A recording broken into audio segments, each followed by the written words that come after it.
하나님 아버지 감사합니다. 좋으신 하나님께서 필요한 것을 우리에게 주시고 가장 정확한 시간에 가장 정확한 응답을 우리에게 주시는 것을 감사드립니다. 복음 누리는 언약의 여정 속에서 복음으로 각인되고 뿌리 내리고 체질되는 축복을 받게 하옵소서. 사단의 권세가 발 아래 무릎 꿇는 시간이 되게 하여 주옵소서. 주의 성령의 충만함을 모든 훈련 참여한 각자에게 허락하여 주옵소서. 모든 문제 해결자이신 예수 그리스도의 이름으로 기도합니다. 아멘. 네, 감사합니다. 집중훈련 4주차를 맞이했습니다. 아까 했던 얘기지만 사운드가 씹혔기 때문에 다시 한번 해볼까요? 별 특별한 얘기는 하나도 안 했어요. 근데 사운드 없는 동안에 대단한 이야기를 한 건 아무것도 없고 쓸모없는 이야기만 해가지고 하나님께서 딱 자르신 것 같아. 그래서 제가 생각할 때 이제 이번 집중훈련이 슈레딩거의 집중훈련 같다 그런 말 하고 있었어요. 끝나지 않는 집중훈련 뭐 그래가지고 그 정도의 이야기를 하고 있었습니다. 하나님께서 이유가 있으니까 또 만나게 하셨겠죠. 여러분이 계약할 때까지 편안하게 또 말씀 인도 받으실 수 있도록 계속해서 컨텐츠는 만들 거니까 필요하면 여러분들이 필요한 대로 사용하시고 은혜 받으시고 하면 되겠습니다. 하나님께서 여러분들에게 응답을 주실 건데요.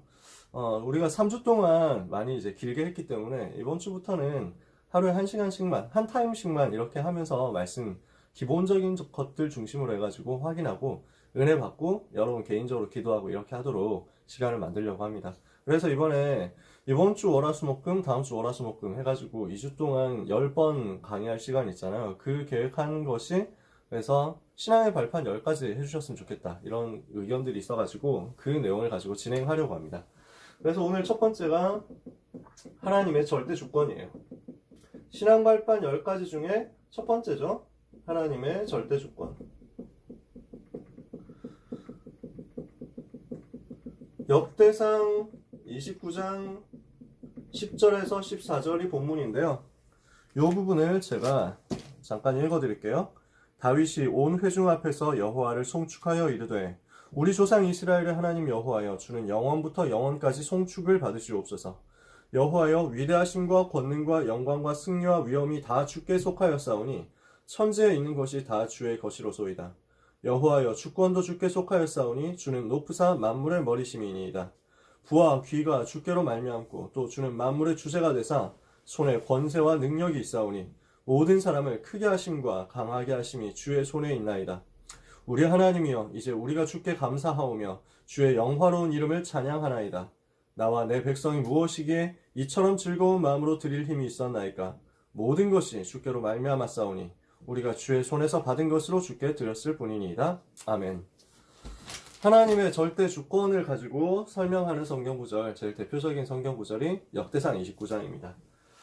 여러분이 서론적으로 조금 참고적으로 알아둘 내용인데요. 꼭 알아야 되는 건 아니고 그냥 이런 게 있다라는 정도만 아시면 돼요.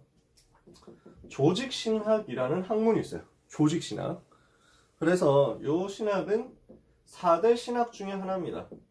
신학에는 4개 학문이 크게 있거든요. 크게 4종류의 과목이 있다 이렇게 생각하면 돼요. 첫 번째는 성경신학입니다. 성경을 해석하는 거지. 원어를 파가지고 구약 성경에 히브리어로 이렇게 써 있는 내용이 무엇을 의미하느냐 이런 것들을 해석하고 분석하는 학문이 성경신학이고요. 그 다음에 두 번째가 조직신학이에요. 그 다음에 세 번째가 역사신학, 교회사를 다루는 학문이죠. 그리고 실천신학이 네 번째입니다. 예배를 어떻게 드려야 되냐, 목회를 어떻게 해야 되느냐, 전도는 어떻게 해야 되냐, 찬양은 어떻게 해야 되냐, 뭐 이런 것들을 얘기하는 게 실천신학이죠. 그 중에 하나가 조직신학인데요. 요 조직신학은 아주 쉽게 말하면 주제별로 성경을 정리한 것이라고 할 수 있습니다. 주제별로 성경을 정리하고 연구하는 게 조직신학이에요. 그래서 하나님은 누구시냐 이런 걸 이제 연구하는 겁니다. 그러면 성경의 창세기에는 하나님 이런 분인 것 같고 출애굽기에는 이렇게 써 있고 레위기에는 민수기에는 신명기에는 이렇게 써 있고 이렇게 66권 중에서 한 가지 주제에 대한 것들을 뽑아내가지고 쫙 모으는 거예요. 그래서 이것을 조직화한다, 시스템화한다 라고 해가지고 시스테마틱 theology라고 하거든요. 조직신학. 어려운 것 같지만 전혀 어려운 게 아니고요. 여러분이 접할 수 있는 제일 쉬운 조직신학은 뭐가 있냐면 복음 메시지가 있습니다. 기본 메시지가 바로 조직신학의 핵심이에요. 사실은 이거 얘기를 하는 거예요. 하나님은 누구시냐라고 하는 것이 조직신학의 첫 번째거든요. 신론이라고 합니다. 하나님이 누구시냐. 그래서 그 하나님이 누구시냐라는 것을 설명하는 게 창세기 1장 27절, 28절. 하나님은 이제 하나님의 형상을 가지고 영적인 존재로 인간을 창조하셨으니까 그러고 보니까 하나님도 영이시고 만물을 다스릴 수 있는 권세를 주신 거 보니까 우리 하나님이 만물을 지으시고 만물을 다스리시는 분이 틀림없고, 그래서 원래 인간 하면 그게 하나님에 대해서 이야기를 하는 거고, 그리고 두 번째, 조직신학의 두 번째가 인론이라고 해서 사람에 대해서, 사람은 누군가? 하나님 떠나서 죄에 빠져서 마귀 자녀된 그 존재다. 불신자 상태 얘기하는 거예요. 죄론이라고도 합니다. 그리고 여기서 빠져나오려고 아무리 노력해도 안 되니까 하나님이 길을 주셨잖아요. 그 길이 예수 그리스도시죠. 이것을 연구한 학문이 기독론입니다. 조직신학의 세 번째, 기독론, 그리스도론이죠. 그리스도는 모든 문제 해결자시다. 우리가 이렇게 그 기초 메시지 나오잖아요. 예수님을 영접할 때 하나님이 성령을 우리 속에 들어오셔서 함께 계시게 되죠. 이것을 보고 성령론 또는 구원론, 네 번째입니다. 그 다음에 다섯 번째는 구원받은 하나님의 자녀가 어떤 축복을 받았느냐, 교회론이에요. 여섯 번째, 그리고 예수님이 언제 다시 오실 것이냐, 종말론이라고 하는데, 이거는 우리가 복음 받았으니까 세계복음화 해야 되겠죠. 천명, 소명, 사명 가지고 세계복음화 되면 주님 재림하시잖아. 그러니까 이것으로 종말론이 채워지는 거예요. 한마디로 말해서 복음 메시지, 기초 메시지, 이게 굉장히 조직신학적인 내용입니다.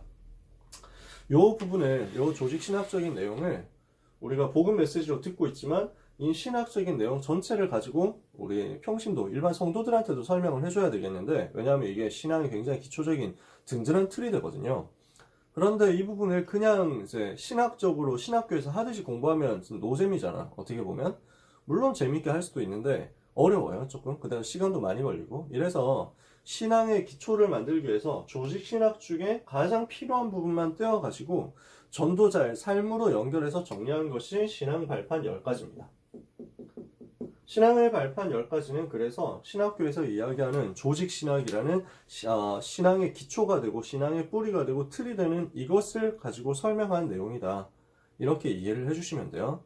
어렵다 생각하면은 그냥 이것만 생각하면 됩니다. 신앙의 발판 10가지, 이걸 가지고 내 삶이 전도자의 삶으로 시작하는 것이다. 그 첫 번째가 하나님이 누구신가 라는 것이고요. 그 하나님을 어떻게 믿어야 되는가 라는 것입니다. 그래서 오늘 하나님의 절대 주권이라는 주제를 가지고 하나님에 대해서 이야기를 같이 나누고 우리 하나님을 찬양하려고 합니다. 하나님은 누구신가? 몇 가지 포인트를 가지고 설명하겠지만요. 제일 먼저 알 것은 성부, 성자, 성령, 성삼위 일체 하나님이십니다. 성삼위 하나님 여러분 들어보셨죠? 성삼위 일체 하나님이세요. 성경 구절을 많이 써주고 싶은데 쓸 공간이 없어가지고, 왜냐하면 오늘 좀 내용이 빽빽해. 그래서 다른 말 별로 할 시간이 아마 없을 것 같아. 창세기 1장에 보면은 하나님이 천지를 창조하실 때 우리가 창조한다 이렇게 써 있어요. 그래서 우리가 우리의 형상을 따라 우리의 모양대로 사람을 만들자. 창세기 1장 26절에 그렇게 말씀했거든요. 우리가 라고 되어 있어요. 우리가. 그러니까 단수가 아니라 복수예요. 성삼위일체이시라는 것을 힌트를 여기서 이미 준 거야. 그러면 그 삼위가 각각 어떤 분이시냐? 마태복음 28장 19절에 아버지와 아들과 성령의 이름으로 세례를 주고 그랬죠. 고린도후서 13장 13절에 우리 축도 내용이에요. 그래서 축도할 때 항상 목사님들 어떻게 합니까? 예수 그리스도의 은혜와 하나님의 사랑과 성령의 역사, 성령의 교통하심이, 이렇게 축도를 하거든요. 이게 고린도후서 13장 13절에 나와요.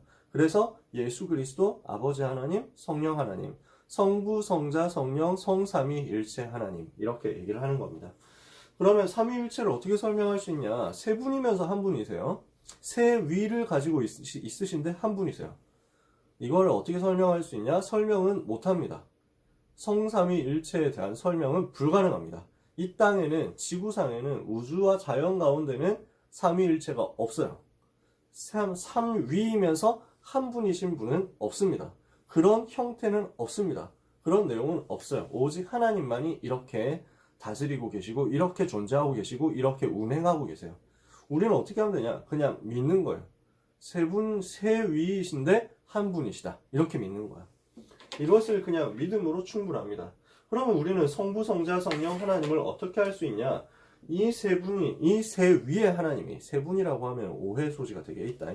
세 위의 하나님이, 삼 위의 하나님이 각각 어떻게 구원 사역을 이루시고 우리에게 역사하시느냐. 여기에 포커스 맞추면 돼요. 이게 우리가 삼위일체를 생각하고 묵상하는 내용의 가장 정확한 방법이지. 삼위일체를 잘못 이해하고 잘못 설명하려고 하면 바로 이단되거든요. 삼위일체 말 잘못하면 바로 이단돼. 그래서 우리가 어설프게 그런 말 할 필요가 없어. 나는 성삼위일체 하나님을 성경과 신학이 이야기하는 그대로 믿습니다 하면 끝이야. 그런데 성부 하나님께서는 어떻게 일하시느냐? 지금도 말씀으로 일하고 계십니다. 구원을 계획하시고 말씀으로 역사하고 계신다. 이것을 우리가 믿으면 됩니다. 성자 하나님께서는 이 구원의 계획을 성취하셨어요. 구약의 모든 하나님이 계획하신 성부 하나님께서 말씀으로 계획하시고 보여주시고 알려주셨던 그 구원의 계획을 성취하셨어요. 그리고 지금도 구원, 삼저주를 없애는 구원으로 역사하고 계세요. 구원의 능력, 구원의 이름으로 역사하고 계시죠. 성령 하나님께서는 지금도 이 구원을 우리 속에서 완성하고 계세요. 그리스도께서 모든 문제를 해결하셨잖아요. 성자 하나님께서 모든 문제 해결하셨거든요. 그 그리스도께서 우리 속에 들어오시는 방법이 성령이시잖아. 성령으로 내 속에 계심으로써 나에게 구원을 완성시키고 나에게 구원을 적용시켜 주신 거야. 그러면서 지금도 우리 속에서 능력으로 역사하고 계신다. 이 성부, 성자, 성령 하나님이 세 위이시지만 한 분이시다라는 것을 믿는 거예요. 그분은 영이신 하나님이십니다. 요한복음 4장 24절에 하나님은 영이시니 영 예배하는 자가 성령과 진리로 예배할지니라. 영이심으로 무소부재하시고 무소부재하시고 무소불능하시죠. 무소부재 무슨 말이죠? 안 계시는 곳이 없어. 무소부지 모르는 것이 없어. 무소불능 못하시는 것이 없어. 그래서 그 하나님은 전능하신 하나님이세요. 위대하신 하나님이세요. 영원히 높임을 받으실 영광의 하나님이세요. 그래서 지극히 높으신 하나님이세요. 지극히 높으신 여호와 하나님, 전능하신 하나님, 가장 높으신 하나님. 네 번째, 그 하나님은 거룩하신 하나님이세요. 공의로우신 하나님, 불의가 하나도 없으신 하나님. 하나님은 거룩하신 분이시다. 그분에게는 죄가 하나도 없어요. 그분에게는 불의가 하나도 없어. 그분에게는 흠도 티도 하나도 없어. 완전히 거룩하신 하나님으로 죄를 용납하지 않으시고 죄하고 같이 갈 수 없으시고 죄를 허용하지 않으시는 하나님이시죠. 그래서 여호수아 24장 19절에는 그분은 어떤 하나님이냐? 거룩하신 하나님이기 때문에 불의를 용납하지 않으신다. 참지 않으신다. 그런데 그 하나님이 동시에 어떤 하나님이시냐면 사랑의 하나님이시다. 성경 구절 제가 여기에 칠판에 쓸 공간이 없잖아. 그래서 나중에 여러분들한테 어차피 단톡방에 원고 올려드리니까, 그리고 유튜브에도 그 밑에 보면 원고가 설명이 다 있거든요. 거기에 성경 구절 다 써놓을게요. 출애굽기 34장 6절에 보니까 여호와께서 직접 말씀하셨어요. 모세에게 여호와께서 그의 앞으로 지나시며 선포하셨는데 내가 누구냐? 여호와라, 여호와라, 자비롭고 은혜롭고 노하기를 더디하고 인자와 진실이 많은 하나님이라. 하나님은 어떤 하나님이시냐면요, 화를 내기를 아주 더디하시는 하나님. 하나님은 사랑의 하나님이셔가지고 정의로우신 하나님이기 때문에, 공의로우신 하나님이기 때문에 죄를 보면 분노하시거든. 죄에 대해서 분노하시고 바로 벌을 주셔야 되는데, 그 하나님은 근데 아주 참으시는, 길이 참으시는 하나님이셔. 정말 오래 참으시는 하나님이죠. 그래서 인간들이 죄를 짓고 그렇게 하나님 앞에서 막 꼴값을 떨고 진짜 막 벽신짓을 하고 있어도 하나님은 기다리시고 참으시고, 저 인간이 언젠가 그래도 복음 받을 그 시간표, 이것을 두고 계속 기다려 주시는 거야. 그러니까 여러분 생각해 보세요. 만약에 하나님이 참지 않으시고 이제 깝칠 때마다 바로 오케이, 바로 접수했다, 콜 이렇게 해가지고 바로 벌 받도록 만들어준다, 이러면 어떻게 되겠어요? 여러분 지금 방송 보고 있는 여러분과 저는 모두 다 이미 죽어서 없습니다. 하나님이 우리가 죄 지을 때마다 뭐라고 하신다 이러면 우리 벌써 다 죽었어. 벌써 다 벌 받고 끝났다니까. 하나님은 참으시는 하나님, 사랑의 하나님. 그래서 요한일서 4장 8절에 하나님이 사랑이시다, 하나님 자신이 아예 사랑이시다, 이렇게 표현하는 거예요. 그 하나님이 어떤 일을 하시는가? 절대 주권이잖아요. 이 하나님은 스스로 계시는 하나님이십니다. 출애굽기 3장 14절에 나는 여호와 스스로 있는 자다, 스스로 계시는 하나님이시다. 영원 전부터 스스로 계신 하나님. 누구도 하나님을 지은 적이 없어요. 누구도 하나님을 만든 자가 없어. 원래부터 계셨던 하나님. 시간을 만드시고 공간을 만드신 하나님. 그리고 만물을 지으시고 만물을 그 계획대로 다스리고 계세요. 창조하시고 통치하시는데 그 통치에는 반드시 목표가 있습니다. 그 목표를 전문용어로 경륜이라고 해요. 하나님의 계획이 있다는 거죠. 하나님의 의도가 있다는 거야. 경륜이란 말이 조금 어려워 보이죠? 영어로 하면 purpose예요. purpose. 하나님의 의도가 있다는 거야. 만물을 창조하시고 만물을 통치하시고 계신데, 다스리고 계신데 그 다스림에는 하나님의 의도가 숨어 있는 거야. 정확한 하나님의 의도와 계획이 있다. 세 번째, 말씀이신 하나님은 지금도 말씀을 주시고 그 말씀을 성취하심으로써 일하고 계세요. 요한복음 1장 1절에 태초에 말씀이 계시니라. 이 말씀이 하나님과 함께 계셨으니 이 말씀은 곧 하나님이시니라. 그래서 말씀이신 하나님께서요, 지금도 말씀을 주시고 그 말씀을 성취하심으로써 일하신다니까요. 예레미야 33장 3절에 보니까 33장 2절에 보니까 이를 행하는 여호와, 그것을 지어 성취하는 여호와, 그 이름을 여호와라 하는 자, 이렇게 말씀했죠. 사무엘하 7장을 비롯해가지고 성경의 수많은 곳에 보면 뭐라고 되어 있냐면 말씀대로 행하신다, 이렇게 써 있어요. 말씀대로 말씀하시고 그것을 성취하심으로써 일하시는 언약의 하나님, 약속의 하나님이시죠. 그 하나님은 영원부터 영원까지 계시는 하나님이세요. 시편 90편 2절에 보니까 우리 하나님은 어떤 분이시냐? 산이 생기기 전, 땅과 세계도 주께서 만드시기 전 영원부터 영원까지 주는 하나님이시니이다. 근데 이 하나님의 위엄이 어느 정도쯤 어느냐 하면요, 아무도 이 하나님을 대적할 수가 없어요. 아무도 하나님을 막을 수 없어. 아무도 하나님을 이길 수 없어. 그 누구도 하나님을 대적할 수 없고, 그 누구도 하나님을 이길 수 없고, 그 누구도 하나님께 덤빌 수 없어. 한번 하나님께 덤볐다가 그냥 있을 수가 없다니까. 하나님이 바로 무너뜨리시는 것이. 그래서 시편 2편 8절에서 9절에 보니까 다윗이 뭐라고 하느냐 하면은, 여호와를 대적해가지고 올라오면 하나님이 어떻게 하시느냐, 하나님께서 그를 비웃으신다 이랬어요. 이래서 하나님께서 산산조각 낸다. 사무엘상 2장 10절에도 한나가 기도하는데, 한나가 찬양하고 기도하는데 그 내용 속에 뭐라고 되어 있냐면, 여호와를 대적하는 자는 산산이 무너지리라. 하늘 우레로 그를 치시리로다. 하나님께서 치시면 막을 수 없는 거예요. 아무도 여호와 하나님을 이길 수 없다. 근데 성경에 여호와 하나님께 겨루어서 이긴 자 딱 한 명 나와요. 한 명 나와. 누굽니까 여러분? 창세기 32장에 야곱이에요. 야곱이 야복 강가에서 천사하고 씨름했거든? 이 천사하고 씨름하는데 천사가 이제 나 이제 간다, 나 이제 갈 거야 이러는데 붙잡고 안 놔주는 거야, 야곱이. 이러니까 천사가 내가 졌다 이러면서, 야 네가 바라는 게 뭔데? 이렇게 하니까, 내게 축복하기 전까지 나는 놓아줄 수 없습니다. 이러니까 오케이, 네 이름을 이스라엘이라고 해라, 이렇게 하죠. 이스라엘이 뭐니까 하나님과 겨루어 이겼다 라는 말이에요. 하나님과 붙었는데 이겼어. 하나님을 이긴 자, 이게 이스라엘이야. 이 말이 되냐? 하나님이 이길 수 없거든. 뭔 말입니까? 하나님이 져주는 거야. 언제 져주죠? 하나님의 자녀한테 져주는 거야.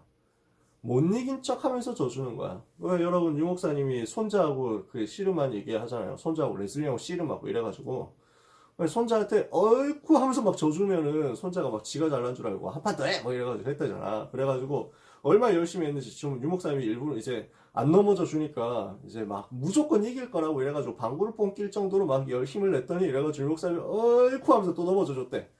이러니까 이거 가지고 지가 이긴 줄 알고 신나서 가더라. 우리 하나님이 하나님의 자녀에게 져주시는 척 하면서 이렇게 우리를 사랑하시는 거지. 그것 말고는 여호와를 이길 자 없다. 여호와를 대적하는 자는 반드시 무너져요. 그런데 그 하나님이 모든 만물과 우주를 다스리시는 절대 계획이 있어요. 절대 계획을 가지고 움직이신다. 그 절대 계획이 뭡니까? 구원이에요. 이 절대 계획이 복음이에요. 복음을 주시고 이 복음으로 전 세계에 전달되게 하셔서 이 복음을 믿는 자가 구원받게 하시는 것이 하나님의 절대 계획이다. 만물과 우주를 통치하시고 다스리시는 위엄과 영광의 하나님, 아무도 막을 자 없고 아무도 이길 수 없는 하나님이 무엇을 위해서 지구를 움직이시느냐? 하나님의 절대 계획은 복음이다. 구원이다. 그래서 로마서 11장 33절 36절에 이 구원의 계획이 너무 크다, 바울이 감탄하면서 감동하면서 감격해가지고 표현해요. 로마서 16장 25절 27절에 이렇게 써있어요. 여러분 잘 아시죠? 내가 나의 복음과 예수 그리스도를 전파하면 영세 전부터 감추어졌다가 하나님의 절대 계획이 영세 전부터 감추어졌어? 이제는 나타내신 바 되었으며 영원하신 하나님의 명을 따라 선지자들을 굴러 말미암아 모든 민족이 믿어 순종하게 하시려고 알게 하신 바 그 신비의 계시를 따라 된 것이니 이 복음으로 너희를 능히 견고하게 하실 지혜로우신 하나님께 예수 그리스도로 말미암아 영광이 세세 무궁하도록 있을지어다. 무슨 말입니까? 모든 민족이 이 복음으로 구원받을 수 있도록 구원의 길을 여시고 이 구원의 길을 말씀을 통해 가지고 전달받게 하시고 말씀을 통해서 들은 이 복음을 가지고 믿고 구원받아 하나님의 자녀된 사람들이 세세무궁토록 하나님께 영광 돌리게 하는 것이 하나님의 절대 계획이라는 거죠. 이 하나님은 그래서 지금도 세계복음화를 위해서 일하시고 계십니다. 사도행전 1장 6절에서 8절을 보니까 그들이 모였을 때 예수께 여쭈어 이르되 제자들이 예수님께 질문하죠. 주께서 이스라엘 나라를 회복하심이 이때니까 하니 7절에 예수님께서 대답하십니다. 때와 시기는 아버지께서 자기의 권한에 두셨으니 너희가 알 바 아니요 오직 성령이 너희에게 마시면 너희가 권능받고 예루살렘과 온 유대 사마리아 땅까지는 내 증인이 되리라. 하나님 아버지께서는 성부 하나님께서는 지금도 세계복음을 위해서 계획하시고 때와 시기를 두셨는데 그것은 하나님께서 직접 갖고 계셔. 아무도 몰라. 언제 예수님 재림하시냐? 날짜 얘기하고 시간 이야기하는 사람들은 전부 이단이에요. 왜? 예수님이 직접 얘기했거든. 직접 밝혔거든. 모르는 게 정상이야. 예수님이 몇 년, 몇 월, 며칠에 다시 오십니다 하면은 이단 이렇게 하면 돼요. 너 이단이야. 아시겠죠? 무조건 이단이야. 복음, 이거는 복음 아니거든. 하나님이 그렇게 만들어 놓지 않았어. 근데 하나님이 확실한 거 있어. 언제 예수님 재림 오시냐? 확실한 타이밍. 몇 년, 몇 월, 며칠인지는 모르는데 확실한 것은 세계복음화되는 그때. 마태복음 24장 14절. 이 천국 복음이 모든 민족이 증거되게 온 세상에 전파되면 그제야 끝이 오리라 그랬죠. 자, 이런 하나님, 이런 일을 하시고 계신 하나님을 어떻게 누릴 수 있습니까? 내가 이 하나님을 어떻게 내가 누릴 수 있습니까? 하나님은 우리가 이해해서 믿는 분이 아니에요. 순서가 이해하고 믿는 게 아니야. 믿을 때 그때부터 이해돼. 믿으니까 이해되는 거야. 세상 사람들은 보통 이해해서 믿으려고 하잖아요. 근데 우리 하나님은 우리가 이해를 할 수가 없어. 우리가 이해를 다 하면 하나님이 아니야. 그렇겠지. 이해가 되십니까? 여러분, 개미가 사람의 세계를 다 이해할 수 있습니까? 사람의 생각과 사람의 운동과 사람의 방법 다 이해할 수 있습니까? 왜 베르나르 베르베르라는 사람이 개미라는 소설을 썼는데, 저는 소설을 안 읽어봤어요. 근데 이제 그 소설의 요약판 이런 거, 소설 읽은 사람의 감상평을 읽어봤는데, 너무 재밌었다는 거야. 그러면서 뭐라 하냐면은, 개미들에게도 세계가 있는데 이 개미들이 사람과 교감을 하면서 자기들의 발전하는 그런 모습을 이제 상상으로 그린 거지. 소설을 쓴 거지. 근데 개미들이 사람을 보고 뭐라 하냐면 손가락이라고 한대. 손가락. 사람을 만날 때 인간이 너무 크잖아. 개미들한테는. 인간을 만날 수 있는 유일한 방법. 개미가 자기의 눈으로 사람 전체를 볼 수도 없어. 시야 자체가. 인간이 개미하고 이렇게 컨트롤하고 접촉하고 하는 그 부분이 손가락 이익 내밀어가지고 이거 보고 이제 개미하고 이렇게 만지고 한다는 거야. 이러니까 개미들은 전부 사람을 보고 손가락들 이렇게 한다는 거야. 저 손가락이 그래가지고 뭐가 나오냐면 손가락을 신으로 여긴다는 거야. 소설입니다. 개미에겐 그런 지능이 없어요. 근데 그 소설 안에서 이렇게 된 거야. 개미가 지능이 있다면 어떻게 되겠냐? 사람을 보고 신이라고 생각하는 거야. 갑자기 가만히 있다 하늘에서 평생 먹을 양식이 떨어져. 뭐합니까? 먹다 나면 밥 버린 거야. 먹다 나면 밥 이만큼 밥 공기 던졌어. 그럼 개미한테 있어서는 하늘에서 100년치 양식이 떨어졌다. 기적이지. 아시겠어요? 갑자기 길 가다가 개미가 길 가고 있는데 갑자기 하늘에서 쾅쾅한 게 오더니 쾅 하고 개미가 죽었어. 그 개미 한 수십 마리가 죽었어. 이거 보고 옆에 있는 개미들이 대참사다 이러겠지. 이유를 모르겠다.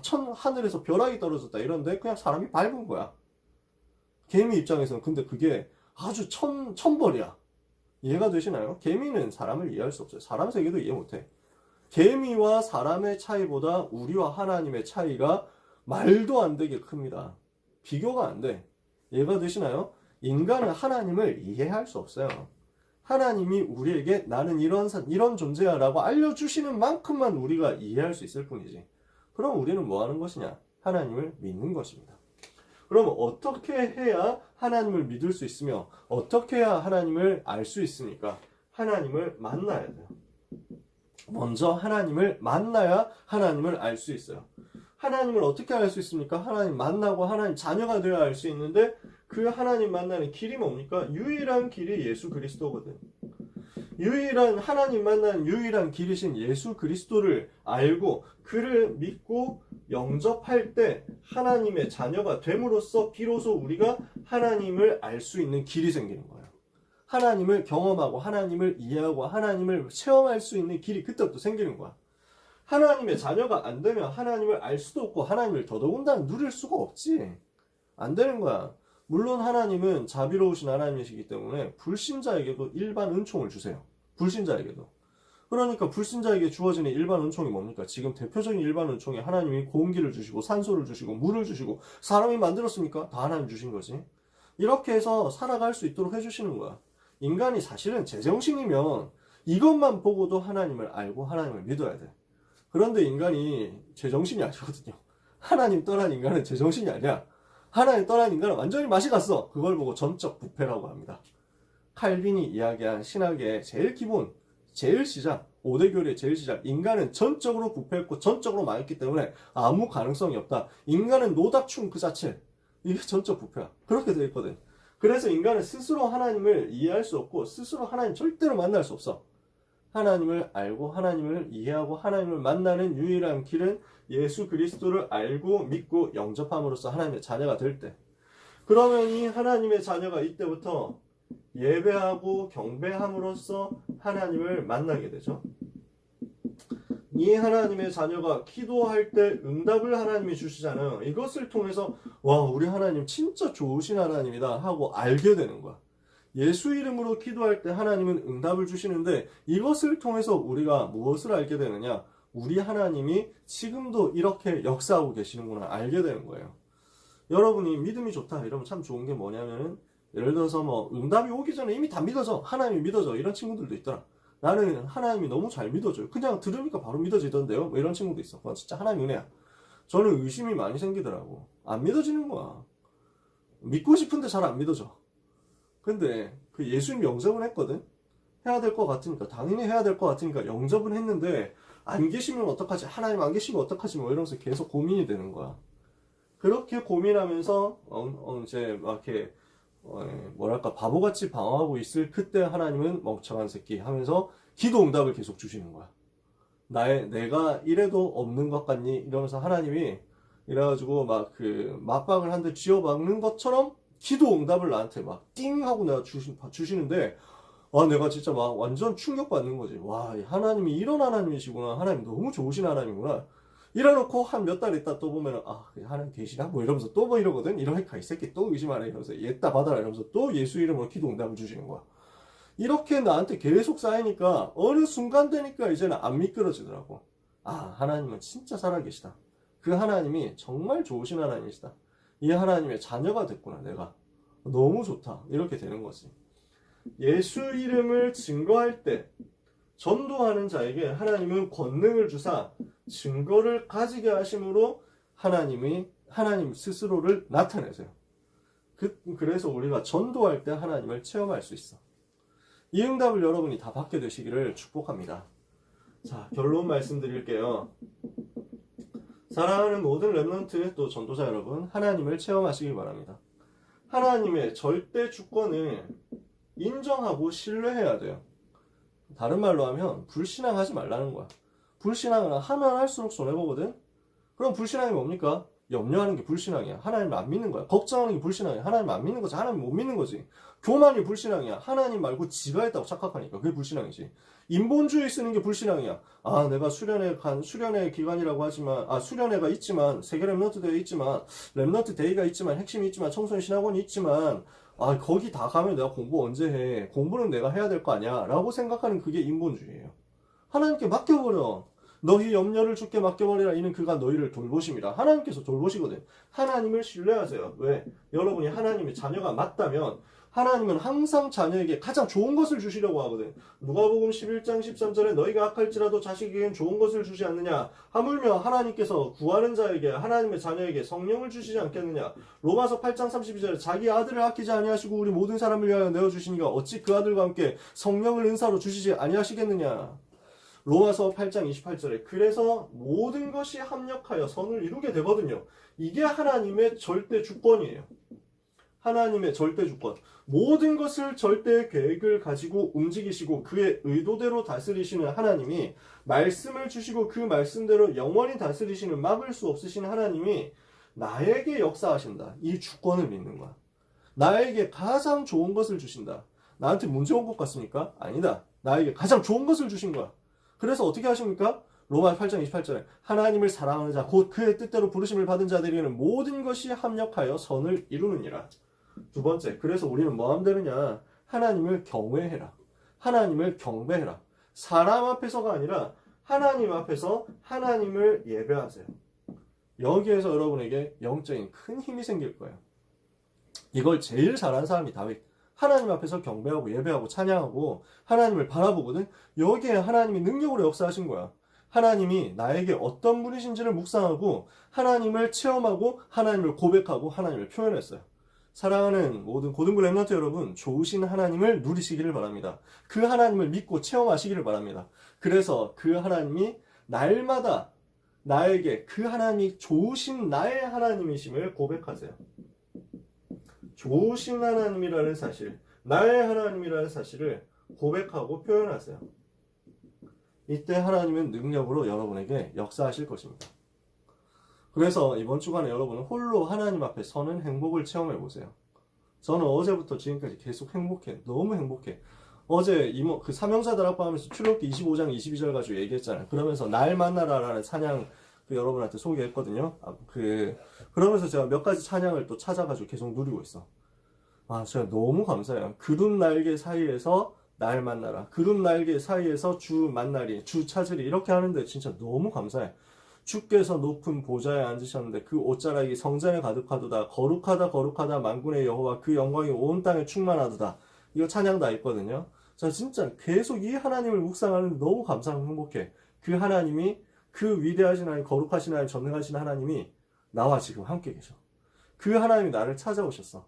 그 좋으신 하나님이 지금 내 가운데 내 안에 나와 함께 계시면서 영원히 나를 떠나지 않으신다는 거야. 이 좋으신 하나님께서 내 아버지라는 거야. 위대하신 하나님, 거룩하신 하나님이 죄 많은 나를 용서하셔서 지금 나와 함께 계신다는 거야. 우리에게 향하신 여호와의 인자하심이 크고 크도다, 크시도다. 이거 찬양 있죠. 이렇게 늘 고백하는 거야. 하나님이 주시는 은혜를 여러분이 체험하는 하루 되시기를 바랍니다. 하나님의 절대 주권입니다. 이 위대하신 하나님, 이 일을 행하시는 하나님이 지금 내 속에 그리스도 예수 비밀과 능력으로 나와 함께 계신다. 이 축복 누리는 남은 시간 되시기를 예수 그리스도 이름으로 축원합니다. 기도하겠습니다. 하나님의 크신 은혜에 감사드립니다. 우리 랩런트들과 전도자들에게 하나님의 나를 향한 절대 주권, 세상을 향한 절대 주권 믿어지는 역사 있게 하옵시며 체험되는 역사 있게 하여 주옵소서. 모든 것을 합력하여 선을 이루시는 하나님의 절대 주권을 인정하고 오늘 내가 있는 곳에서 여호와 하나님을 경배하며 하나님이 나의 하나님 되심을 고백하고 찬양하다가 하나님이 주시는 무한한 힘을 얻게 하여 주옵소서. 사랑하는 모든 랩런트들에게 이 시대 살릴 수 있는 성령 충만 주시며 모든 전도자들에게 랩런트 살릴 영권을 허락해 주옵소서. 주 예수 그리스도의 이름으로 기도합니다. 아멘.